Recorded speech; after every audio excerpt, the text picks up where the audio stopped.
Cannabis Common Sense, the show that tells the truth about marijuana and the politics behind its prohibition.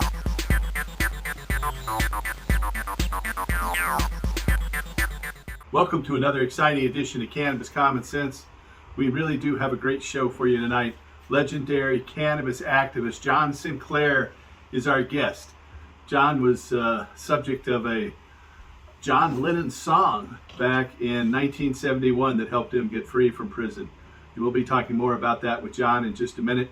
We also end the show with John Sinclair on live back in 2012 with John Trudell, two famous revolutionary poets. So stay tuned as we bring on our infamous Dancing Cannabis Leaves. I feel the force.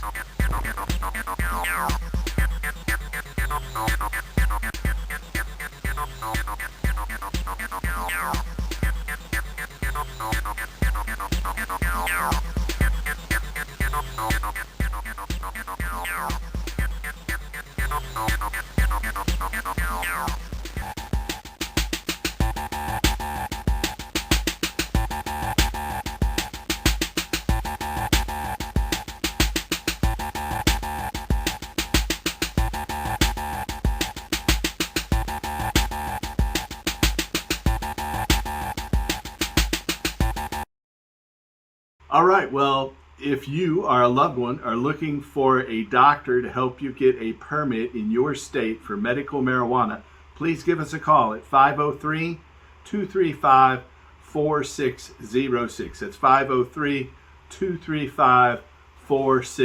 503-235-4606. Keep watching and help us restore hemp. Good night.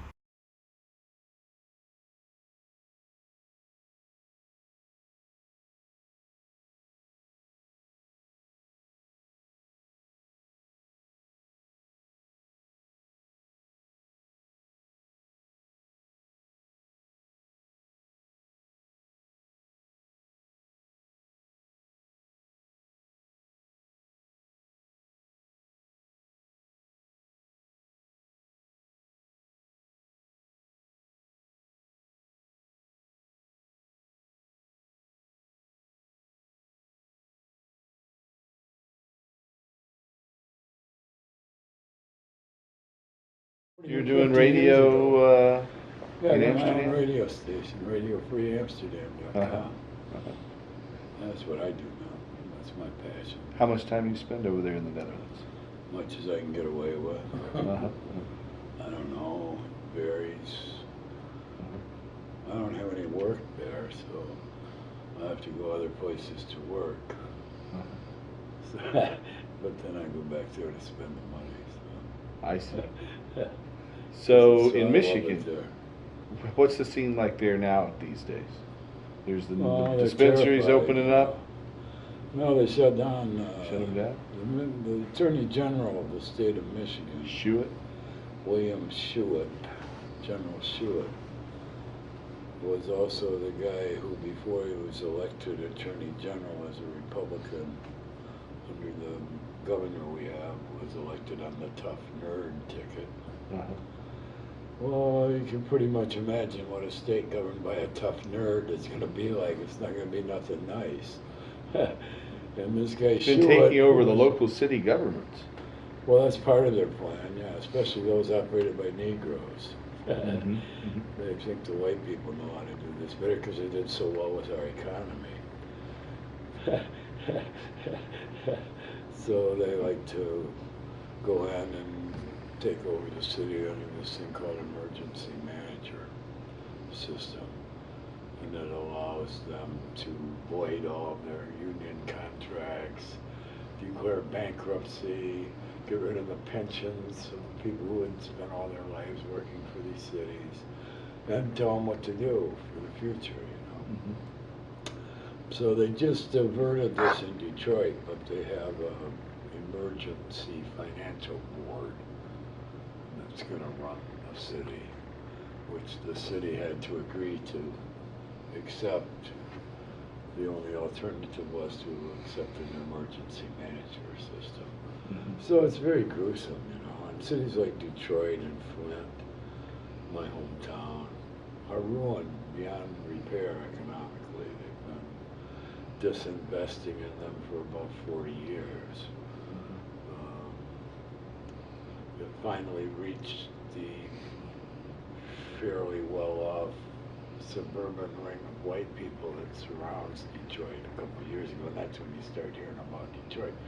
But in the city of Detroit, the real city of Detroit, they did away with the jobs about 40 years ago. You got at least 2 generations, maybe you could call it 3 generations of people who have never had a job. They don't know what a job is. They don't know anyone who's had a job. No one in their family has had a job. So it's pretty, they're desperate, you know, so it's the worst possible sort of situation as far as I'm concerned. And the sick part of it is this is the vanguard of what they're holding up as the model for the rest of not only America. Shewitt's supposed to be the Republican guru, so to speak. Well, yeah. Well, I started out to say that Shewitt led the opposition to the medical marijuana initiative of 2008, and he lost on about a 2-to-1 basis. But then he was elected in 2010 as part of the Republican backlash to the president administration. So now he uses the Attorney General's office as his focal point for trying to oppose the medical marijuana initiative that was passed. He does things like hold seminars for local law enforcement and prosecutors' offices around the state of Michigan, which then is followed by busts of the dispensaries, like in Traverse City. They had one of his little, you know, he tries to explain to the local and regional law enforcement people how they can circumvent the Medical Marijuana Act and still bust people and prevent them from having places where people can get their medicine and what have you. See, in Michigan, the marijuana law, the medical marijuana law, recognizes only one sort of relationship, and that is between a patient, a registered patient, and a registered caregiver who can grow for 5 patients. There's no provision in the initiative law that was passed For dispensaries or any sort of transfer outside of this model. Everything that's not caretaker to patient relation is regarded as not acceptable by the state authorities. So it's kind of gruesome, you know. They were building a great industry throughout the state with the dispensaries. And then, as you know, they just started raiding them and shutting them down and persecuting people. Like my friend Adam Brook, who organized the Hash Bash for about 20 years. They raided him for marijuana, and then he had some illegal guns in his house, and now he's in prison for 2 years. In Michigan State Prison. In Michigan, yeah. So that's one of the side effects of this kind of stuff. Either they shut him down, or they, you know, he was a patient and he was registered, and all his marijuana issues were in order, but for some reason he was a gun nut. You know, so I feel terrible for him. Yeah, But on the other hand, I have no guns. Yeah. I don't even want guns. No, I don't believe in them myself. So I know there's an initiative out there right now. It doesn't look like it's going to make the ballot, but Matt Abel is pushing it. Matt's doing a good job, but yeah, it's just him and the people. They've had a group that's met every Monday. I met over at their office once about, 4 months ago. Well, they've been doing that every week for months. Yeah. And the initiative came out of that, but they don't have the support of the money people. People with the big money who help support the medical marijuana initiative, for example. Right. And then there's some sort of, I don't know, the dispensary people have their own organization, and they're kind of trying to make a deal with the state legislature on the side, and they aren't really supporting the initiative. So, I don't know, I pray for the best. I've been waiting for this for a long time. I started my crusade, as they might say, against the marijuana laws in January of 1965. How'd you start it then? I put out a flyer. And that was in Michigan? Yes, sir. I received in the mail from New York City a flyer that said, New York Lemar, legalized. That's Allen marijuana. Ginsberg's group. Allen Ginsberg and Ed Sanders. Yeah. I got this in the mail one day, and I said, well, that's a great idea. We should have one of these in Detroit. So I went to our mimeograph machine and typed up a stencil and ran off a thing and sent it out and said the first meeting is such and such. We're going to legalize marijuana in Michigan. Lemar was That was very a long first. time ago. Yeah. It's still Lemar, not though. legal. I know. Well, we're trying to legalize. I I know thought he's- everything would be done with by 1977. You know, Sure. that was my initial outlook. That's what I thought too back in the late Jesus 70s. Christ, what's wrong with these people?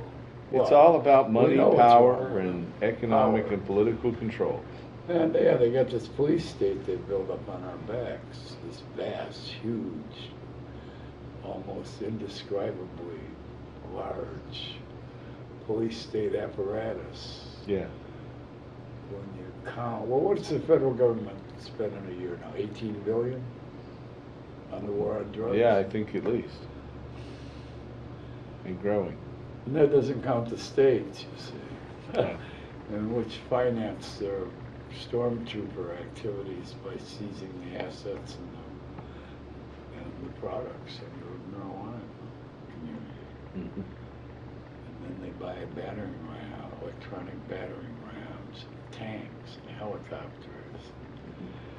Oh man, It's hard to believe. they got it all. Yeah, and then you go beyond the police, and there's the courts, and the drug courts, and the extra prosecutors, and all the extra coppers, and all the narcotics bureaus, and then you got the, the probation officers, the prison industry, the parole industry, and my favorite, the drug treatment industry, which is the most asinine and vicious of the whole thing. My daughter once had this pull over by the side of the road and have a joint. She got busted. So she had to go to rehabilitation for being a marijuana smoker. Yeah, like she was What hooked. could you possibly do to combat, what's wrong with that? And the whole thing is it's all based on nothing. It's all like Jake Harris said, they don't have no clothes on, you know? There's nothing wrong with, well, why am I talking to you? I mean, there's nothing wrong with marijuana. I The think whole it's thing is just a greatest ridiculous gift misdefinition. planet's given. When I started in Michigan, it was a narcotic. by Right. terms of the Now you law. got that law overturned though, I right? Your overturned case that law. ended up in But I had having to- that declared unconstitutional. I had to spend 3 years in prison though to do that without an appeal bond. Right, for only 2 joints. Yeah. But then. What happened after they declared the Michigan marijuana law unconstitutional? Well, Does the it was an legislature go right into interesting- session to No, recreate no. the laws? Or? The legislature had already dealt with this issue. I see.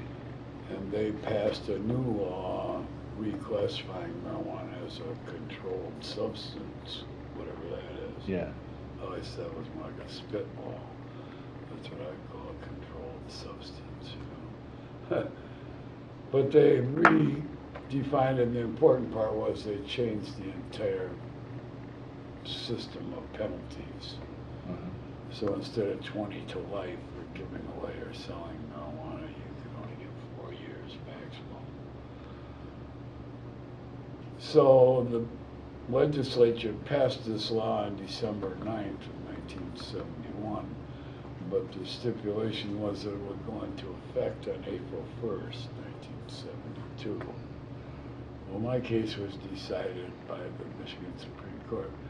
My case now is linked to another case of a guy who was convicted of sales.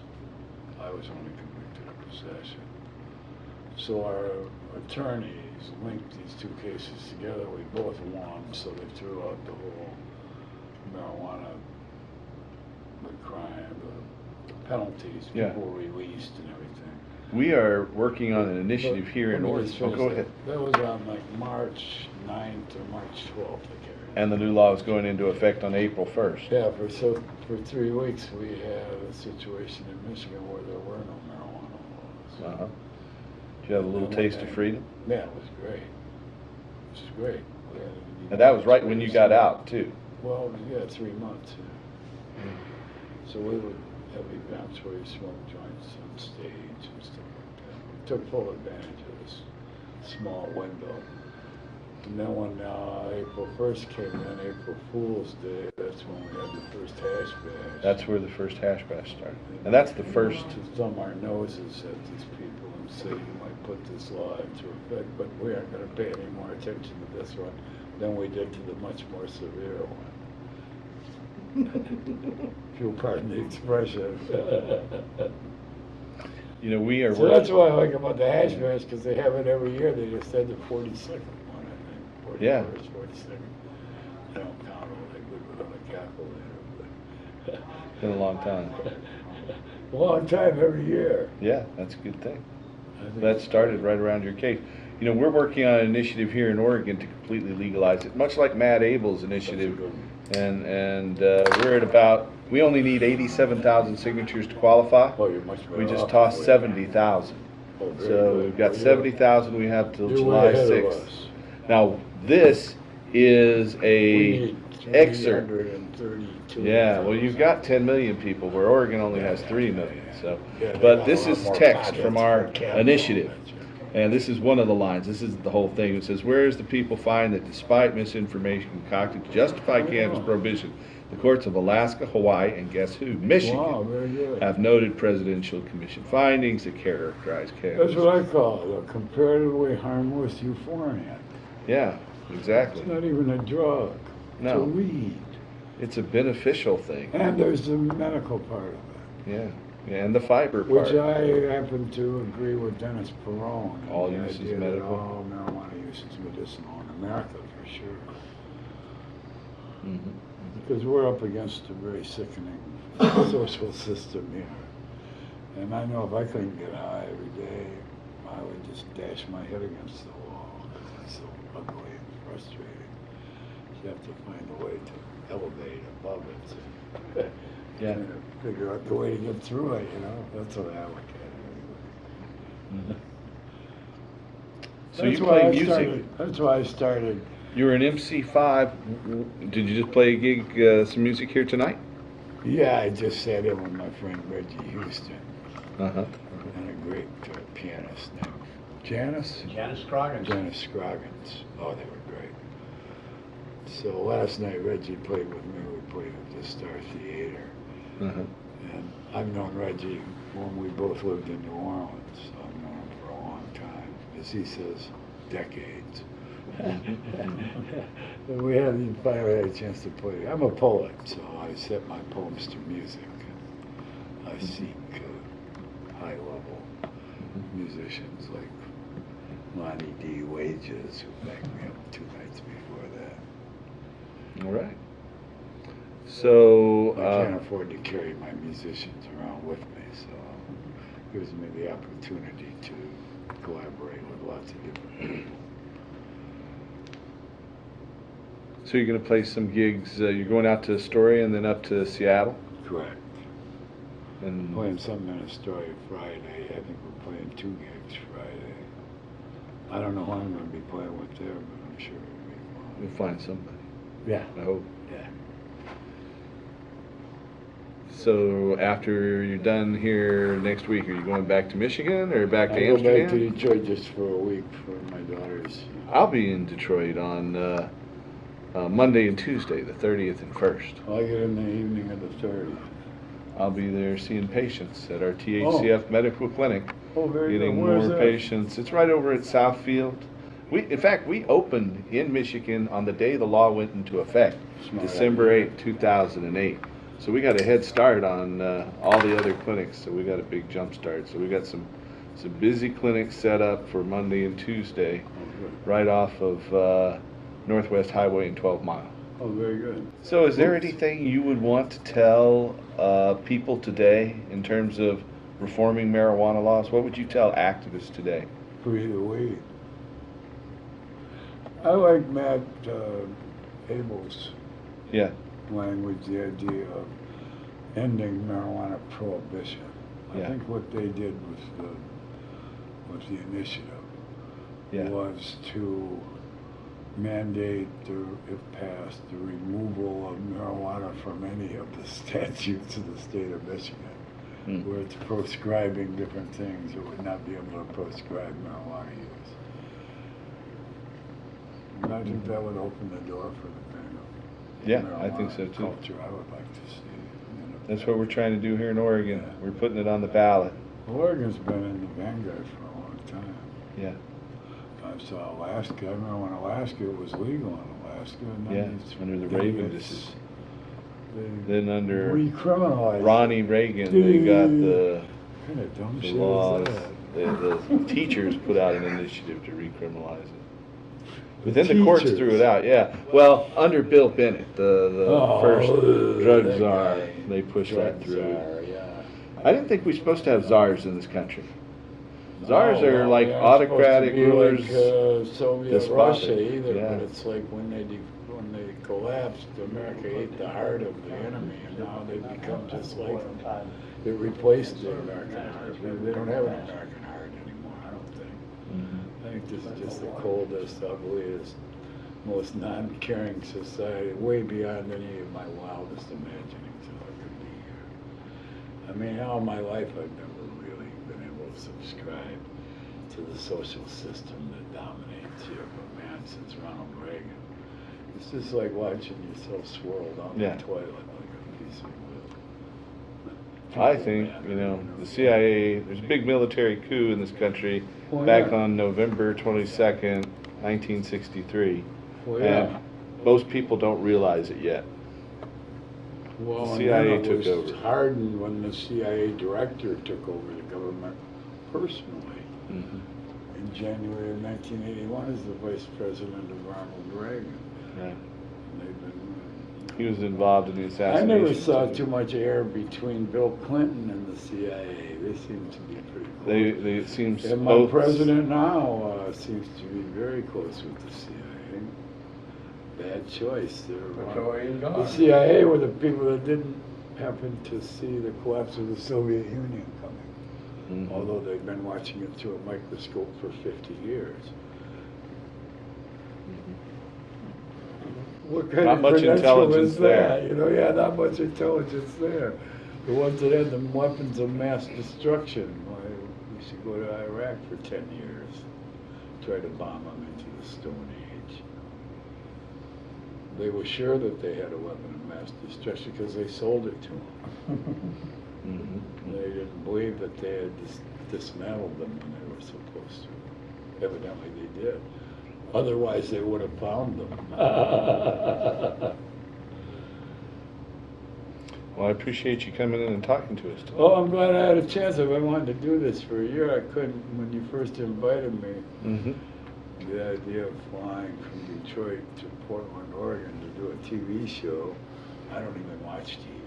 Yeah. It just had no attraction for me whatsoever, but then when I ended up coming out here to do some gigs, I thought, man, maybe I need to Paul's show now. So it worked out. Finally. Great. Thank you. I'm glad it did. Thank you. All right. Okay, real pleasure. You travel safe. Keep up the good work. I will. We're, like I said, we're I feel just, assured of that. yeah, we're not going to give up. No.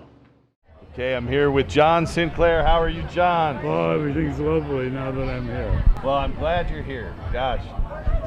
What are you up to these days? I know you're going back and forth to Amsterdam, working in Detroit. You got your radio program. I got my own radio station. Yeah, and some That's great music on it. That's the idea. What is the website? RadioFreeAmsterdam.com. RadioFreeAmsterdam.com. That's what I do for kicks. Yeah. Well, I've listened to it, man. You have some great musical stuff on there for sure. What do you think about the over security we have here today? Yeah, it's frightening. I don't feel the least bit secure. No, they're. Smoke a joint right now. I would too, but they won't let us, unfortunately. Well, I can't go that far. They can't stop me from smoking a joint wherever I am. All right. I've been doing it 50 years. I'm going to keep on doing it. That's right. It seems like But it's you hate to have to feel nervous about it. yeah. Something that's meant to calm you down and make you feel relaxed. What I say is it's a good thing. We have nothing to be ashamed of. It's a benefit. And, the only thing we have to fear is, as FDR said, is fear itself. Right. And they fear us. I think they fear us because, you know, this opens up your mind. This is something that you begin to question reality. And they don't want us to question reality. Well, not reality, but their construct. Exactly. They don't want us to speak their version. They want us to follow their version. You know, when you look at the marijuana laws over the years, I've been fighting this 50 years now. I know. My first arrest was in 1964. Uh-huh. And I Was never that in did- Michigan? Yeah, in Detroit. I never did understand it. And then you go through all this trying to, what is this all about? But you're right, it's just they don't want us to get high. They don't want us to question their reality. That's why they have the drug test on the jobs, you see. Because they can tell if you're doing a good job or not. They got ways to. Yeah. They The don't drug have to know testing what's gets rid of going some of on the best there. people. Yeah. So But the ones that want to ask the questions. that's right. So that was your first bust. Tell me about the famous 2-joint bust. Well, that was a crime that occurred on December 21 or 22 of 1966. Uh-huh. And I gave a policewoman 2 joints, Uh-huh. undercover police. Ah. And that was And a month later, they came and arrested me and 55 other people in our neighborhood. They had a lightning campus dope raid. uh-huh. Surely you experienced those. So then they sentenced you to 10 years for giving away 2 joints. Well, it was 20 to life for giving away weed. Wow. And I challenged them up to the day before the trial, and they dropped the sales dispensing part. Uh-huh. So I went to trial on possession. I see. So they gave me 10 years, 9.5 to 10 years Uh-huh. for possessing 2 joints, Wow. Wow. which they obtained illegally. Right. So you did 2 years of that, right? 2.5. 2.5 years. Don't forget But when that you other- got out, they Don't forget overturned. that other 6 months. That was rough. Yeah. 6 months is a long time. When you got out, though, the Michigan Supreme Court overturned marijuana prohibition for a while, right? Yeah. So Well- marijuana was legal there in. Well, it's an interesting thing that happened. You know, my case was a spearhead of the effort to get the law declared unconstitutional. But also we were working in the arena of public opinion. We took out full-page ad in the Free Press and stuff like that, that's the daily paper. And we were also lobbying in the legislature. And in December, in fact, I don't know, this is such a long story, but in December of 1971, we wanted to have an event that would put pressure on the legislature because the year before, we had gone into the Christmas recess without adjudicating the issue, without voting on the weed. So we wanted to make sure they voted on it, me especially because it was the only way I was going to get out. Right. So we organized this big event at the University of Michigan campus, and then John Lennon decided to come and be part of it. Well, that put it all over the top. Yeah. As soon as he said he was coming there, everything changed. And he wrote the song about you. Well, the song, yeah, but I mean, the song didn't really come out until After. several months after I was already out. I see. But he came to Ann Arbor. Right. Now you can imagine if he came here for Yeah. Amstein. Yeah. It was like that. It was totally out of the ordinary. Yes. But when they said he was going to do this, the dominoes started falling over. The Michigan legislature passed a law which reflected the issues that we raised in my appeal. And they reclassified marijuana to a controlled substance, whatever that is. Right, yeah, and that DEA. And they dropped all the penalty for sale went from 20 to life to 4 years. Possession from 10 years to really 90 days. And this was on December 9th, the day before the rally. They passed this law. And they said, however, that it wouldn't go into effect until April 1st, 1972. I see. Well, see, I'm still trying to get out on bond. They wouldn't give me an appeal bond. Right. But after they passed this law on the 9th, our rally was on the 10th, and on the 13th they let me out on bond. I see. And on March 9th, the Supreme Court adjudicated my appeal, and they found that marijuana was unconstitutional. That was one of the great judicial opinions for marijuana in U.S. history by far. It really broke the dam. Amen. Thank you. Yeah. I had to do a lot of time for that, but in the end we won. So I want to thank you for standing up for freedom, man. Well, you know. Yeah, we know marijuana's good for us, and we like it. Yeah. You know? Yeah. And that's the bottom line. I'm a patient now also. Yeah, we got nothing to be ashamed of. It's good for us. It's good for our bodies. Everybody. It's good for our brains. Good stuff, man. And it's good for our planet, you know? Amen. Well, I really want to just thank you for coming out here today for the Hempstock Festival. Oh, Again, thanks for bringing me. Hey, I'm glad I could. Glad I could. It's a real blessing. I like being here in Portland. I got quite a few friends. I wish we had Reggie Houston here to back you up. Oh, man, that would really kill me. I love Reggie Houston. I know you do. I know you guys were so lucky that he moved here. Yeah. I wish you could stay longer, but maybe next time. Yeah, I hope so. You know. Cool. All right, well, thank you, I'll John. tell you what I got to get back for is that November 1st through 8th we'll celebrate the 50th anniversary of the Detroit Artists Workshop. All right. Which is where I started. Yeah. And in reading I was writing about my case recently, coinciding anyway, and I looked at the appeal and the judge's opinion when they overturned my case. It starts out by saying that they heard that the Artist Workshop was a terrible place where drug users congregated, and so they sent in infiltrators. That's where this started. So we were just, we were just poets and musicians and painters and what have you. They got high, but we didn't know nothing about no police, you know. And so this is where that all started, them coming to our artist workshop and targeting that. So we're dangerous art. Yeah. So we're celebrating 50 years November 1st. Cool. I'm very proud of this. At the time, to think that I would be here 50 years later was totally out of the question. Right. Congratulations, Thanks, man. Bob. My pleasure. Thanks for coming. We'll be talking. I've been in this marijuana legalization movement, like he said, since about 1964, long before most of you were born.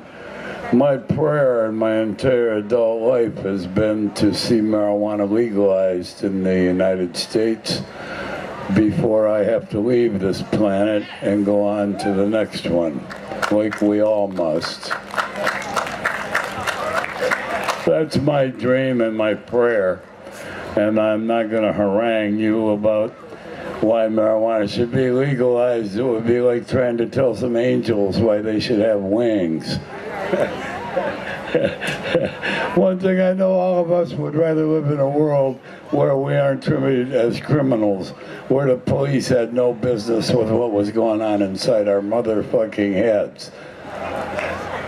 What do the police have with what goes on in our heads? It's our business. So one day, I pray this will be over with. In Michigan, I'm a medical marijuana patient registered with the state. I got my card on me. Yeah. In Detroit, where I'm based, we're going to vote for legalization in the city of Detroit this November, and I think we'll probably win. Years and years ago, we established in Ann Arbor, Michigan in 1972, a local ordinance that made marijuana possession or sales of any sort subject to a $5 ticket. And that's been in effect there for 40 years now. I think they raised it to $25, kind of a nod to inflation. But it's still just a ticket. That's as good as it gets before you have pure legalization, which I hope we'll have here in Oregon. So I've always wanted to go to the Hempstock Festival. I've never had the opportunity before. And then Paul Stanford invited me this year and said, we're trying to pass our measure number 80 to legalize marijuana in Oregon, and really I wanted to be part of that. So I'm glad to be here today. I spend a lot of time in Amsterdam where you just buy your weed over the counter. You don't even have to be sick. You can buy some weed just to get high on. They got really good weed and the prices are something you can live with. It's a beautiful thing. We got one coffee shop here in Portland. I had the opportunity to visit last night, the world famous Cannabis Cafe here in Portland. And that's a good start. I think it's the first one maybe in the USA, am I right? Yeah.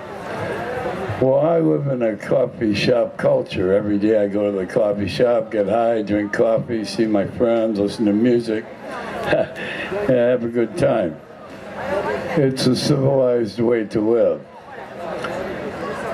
So I'm praying that y'all are gonna pass this legislation in November. I just wanted to have one preachment, and that is the necessity to register to vote.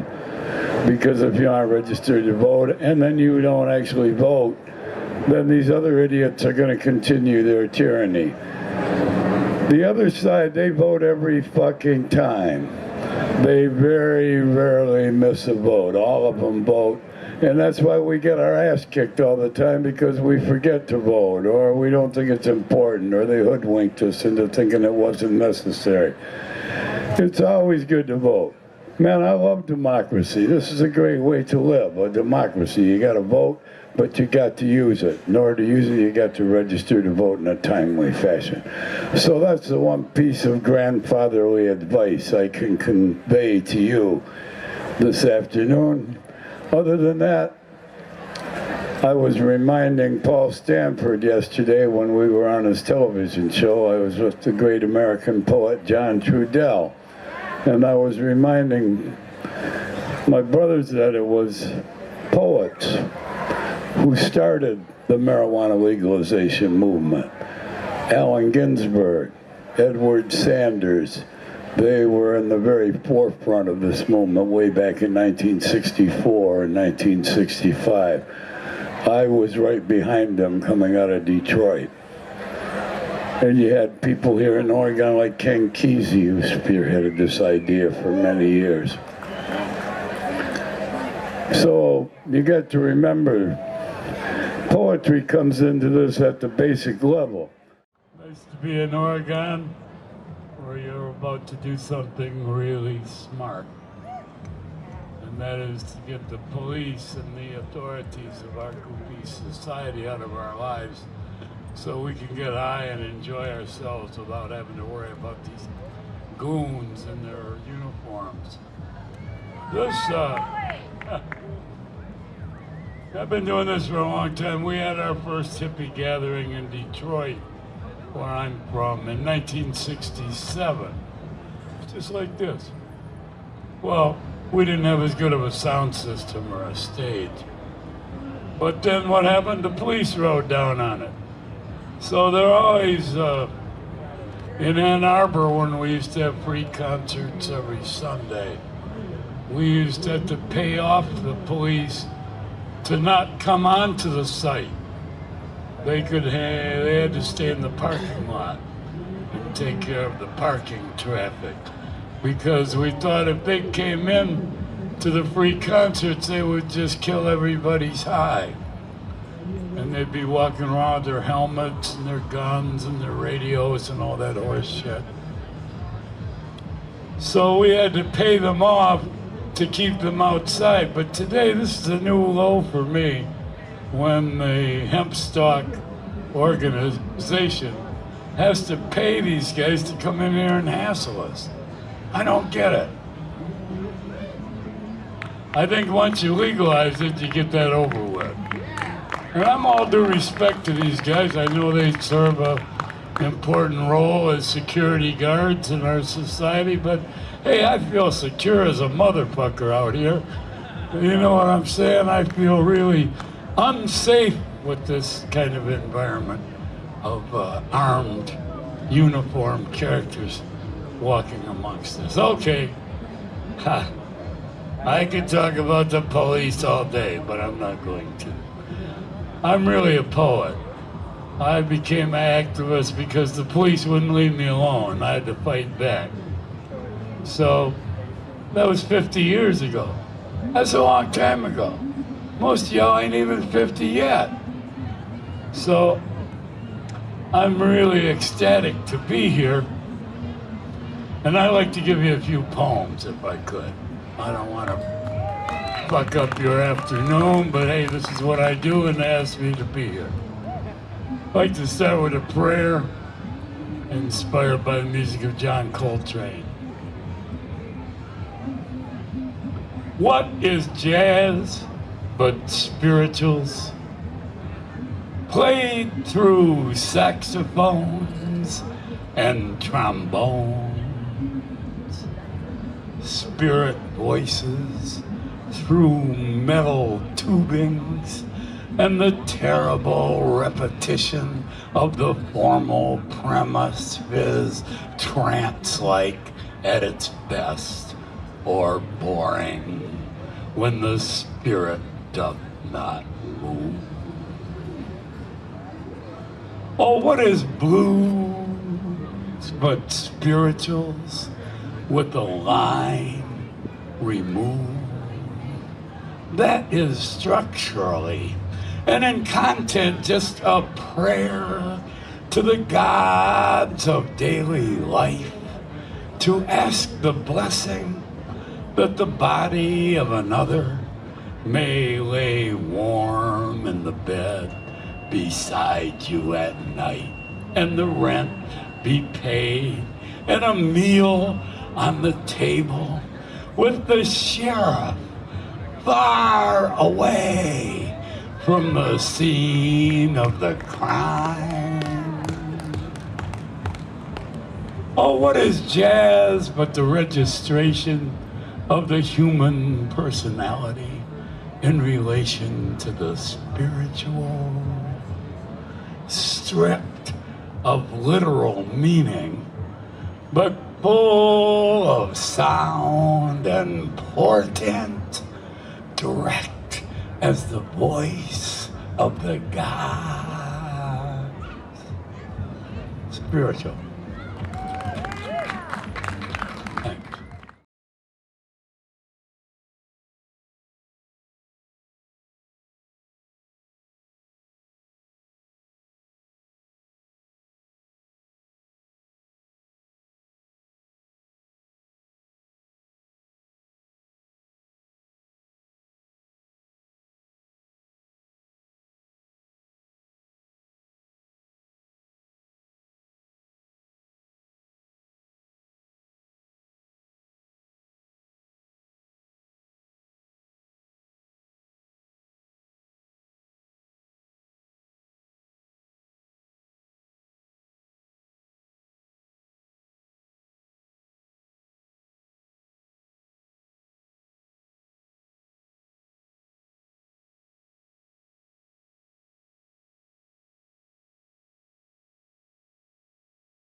it's about the hemp. They want to keep the hemp suppressed, all right? And the marijuana front is there right in front of them.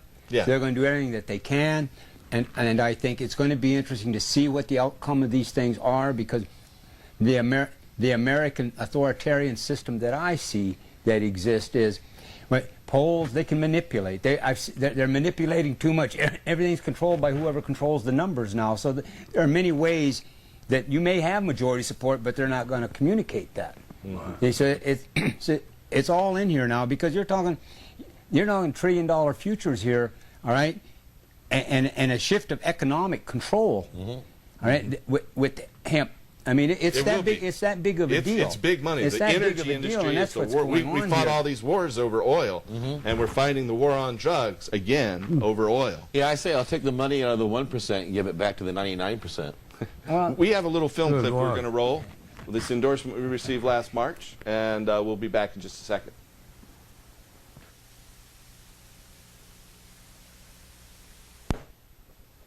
Hi, I'm Willie Nelson, and I urge you to support the Oregon Cannabis Tax Act to regulate marijuana and restore industrial hemp.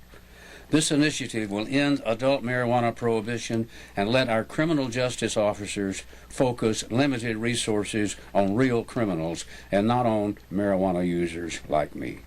OCTA will also allow farmers to grow hemp for fuel, fiber, and food, to create jobs and help our economy. Please support OCTA. Thank you.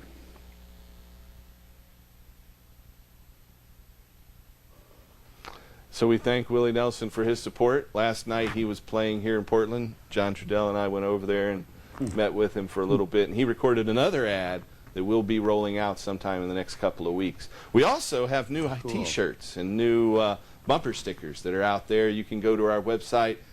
We've had OCTA, but our new one is right there on the screen. It's vote80.org. That's vote80.org, and we urge you to vote yes on 80. So John Sinclair, what are you up to now?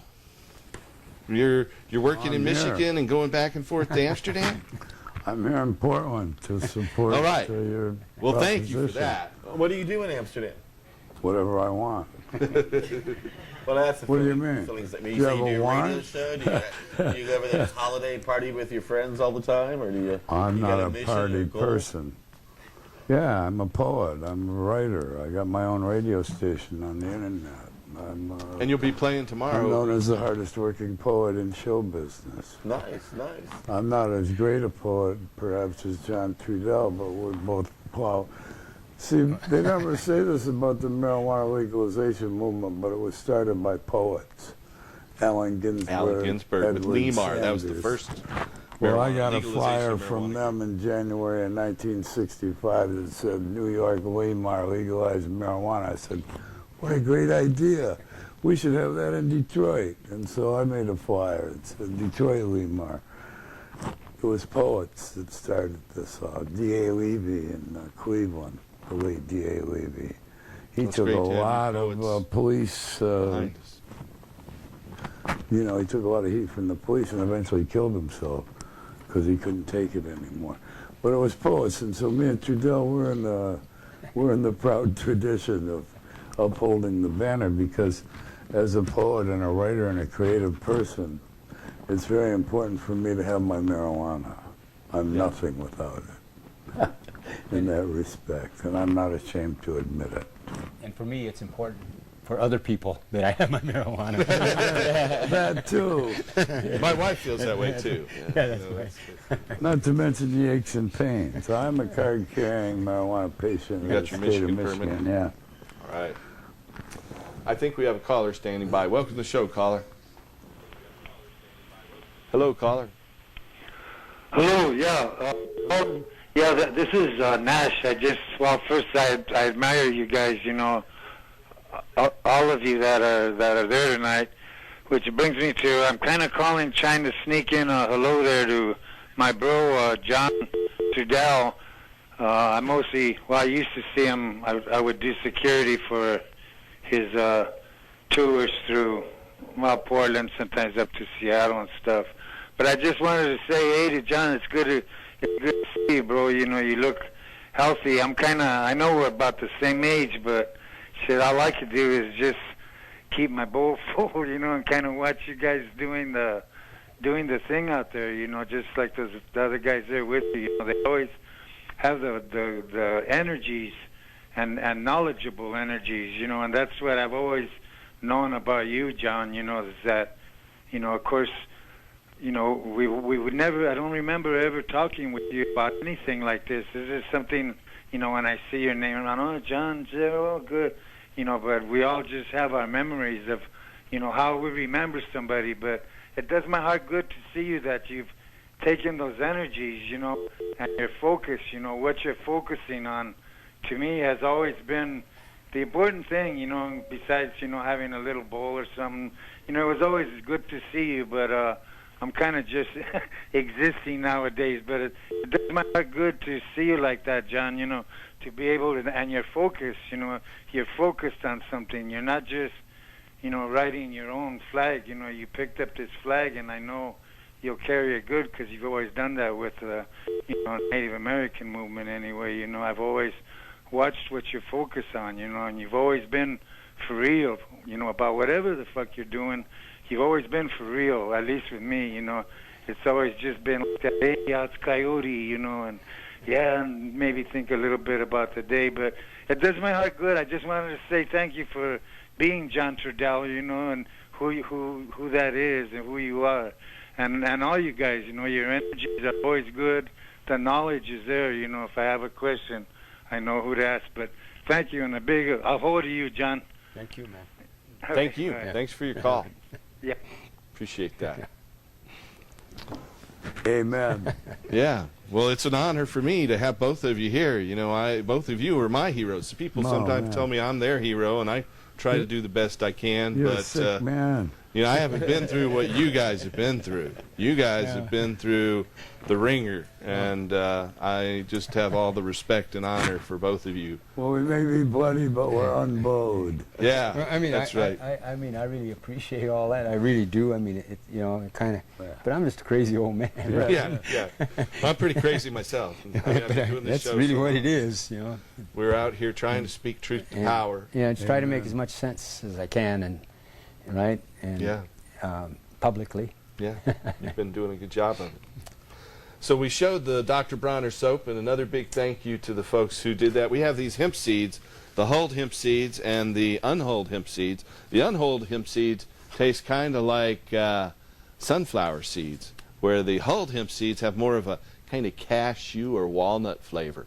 So we'll have both of these at the Hempstock Festival, right out at Kelly Point Park at the far west end of Marine Drive, just past the Expo Center and Delta Park. You go to Marine Drive, go as far west as you can.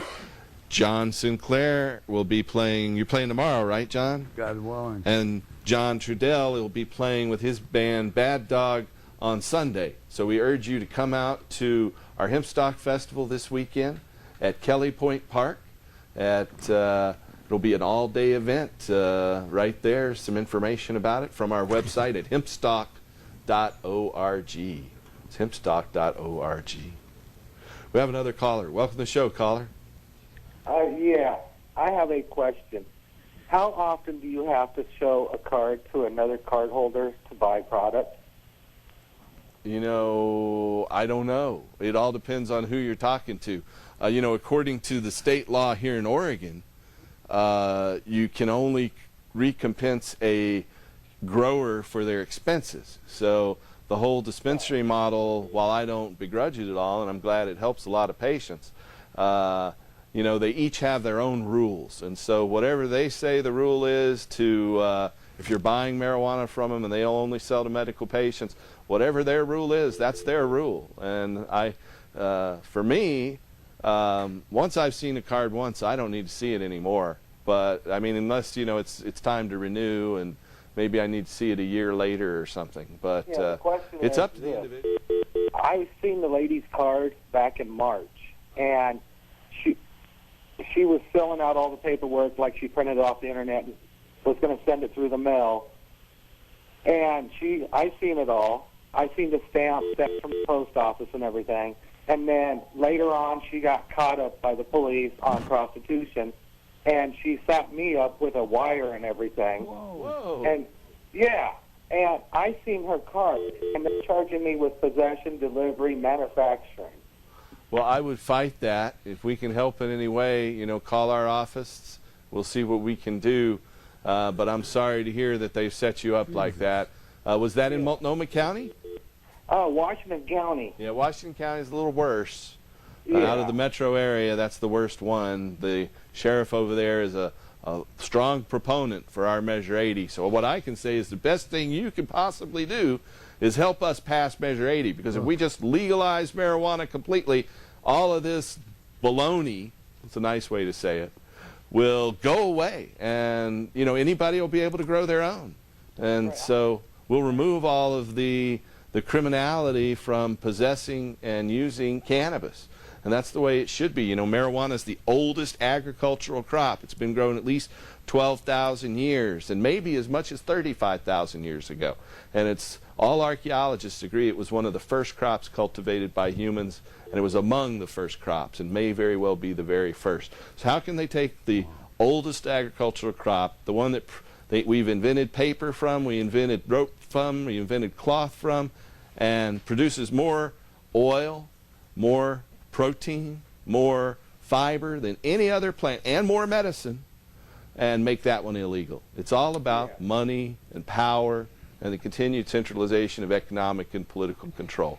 I know a lot of our listeners out there, the conservative people we need to swing, don't know it, but it really is an issue of economic and political justice. It's a matter. I had 6 mature plants, and then I had 2 babies that were not even a foot tall and maybe 8 inches wide, and they're calling those mature plants. I would recommend you just fight that. Plead not guilty. Call our office. We'll be happy to help. So if you're out there and you want to help our campaign, or you want to reach us for any reason, you can call us at 503-235-4606. That's 503-235-4606.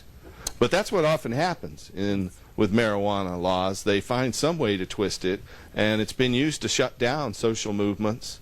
And it's great to have poets like you, too, and Allen Ginsberg, you mentioned. He started the first marijuana legalization group, LEMAR, back in the 50s. I think when he first started it. But they've used it to shut down progressive social change. That's one of the things that motivated me. It's a religious movement against this, is what it is. It's like the Taliban. Yeah, it's a cultural war. The American, that's what I was going to say. Don't forget the cultural component of this, because they don't want us to get high.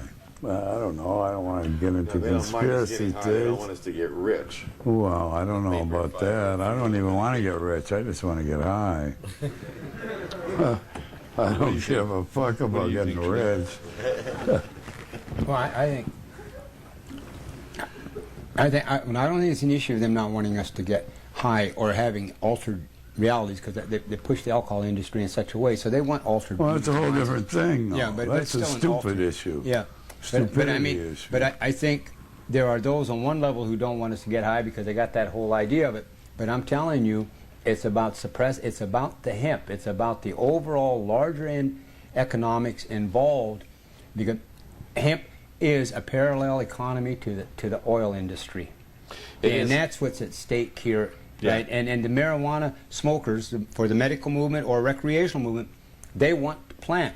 All right, they want to have access to it, but the problem is, they open that door, it opens the other door. Right, and you know, and we're in the middle of a new world order here, where they're redistributing the wealth upward. They're creating more authoritarian rules and laws. All right, that they're imposing upon the populace. So they're going to fight this because they don't want the hemp to come in, because the hemp changes the dynamic economically. Yeah. All right. It puts more of that wealth into every man's hands, right? Whereas right now, because I mean, reality is, whoever owns the oil fields, these are just a few people can own the oil fields. It's capital intensive. Right. So if you don't have capital, you can't play. Right, and not only that, but then hemp would open the door to all of these growable energies, because all of our energy needs could be met, all right, by growing them through crops. And the byproduct of hemp oil is food. Lots and lots of food. So I think that, so anyway, I think that I mean, so on one level, yeah, there's people who don't want us getting high because they got imprinted with that reefer madness misconception and misinformation, right? So you've got that level, and that's the ones they put in front of us.